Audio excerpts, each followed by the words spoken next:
gabadhii maalmo ka hor TikTok qabsatay ayadoo raaligelin qasab ah bixinaysa baa maanta soo hadashay. Waxay tiri haddii aan dharag u dhinto nimankaas baa sabab u ah.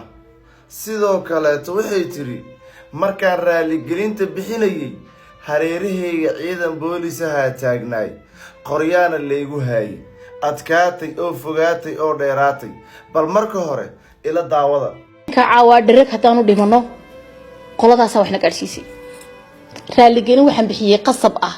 oo bilaa barya ah oo booliis hareeraha iga taagan yahay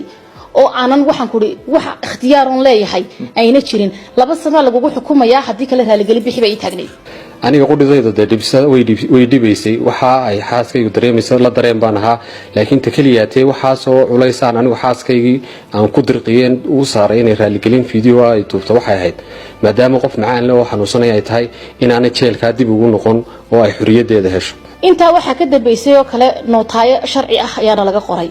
oo ah inaanan mar dambe hadli karin inaanan mar dambe sawir dhigi karin inaanan mar dambe juuq oran karin hadaan idhaahdana inaan jeelkii ku noqonayo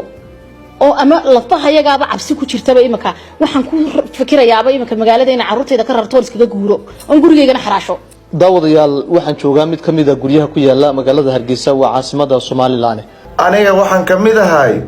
dadka ku dhaganaay gabadhaas ninka qaba balse waa laandheero wuxuu dhahay gabadheeda aniga sokoray qabtaa ama macaanay qabtaa sidaas darteed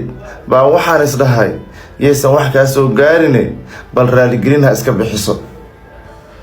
waa laandheero ninkaas gabadhaasina waa laandheerada shaana baqaynin waxay taagan tahay annaga waxaan joognaa Somaliland gaar ahaan Hargeysa meesha dhibaatada ka dhacday waa Hargeysa waxay tiri waxaan ku dhawahay inaan magaaladan ka qaxa waa lay dhibayaa xitaa waxa leega qortay warqad ma hadli kartid waxaas gumaysi waay reer Somaliland waxaas gumaysi waay gabdhaha waa sharaftaan waa ogahay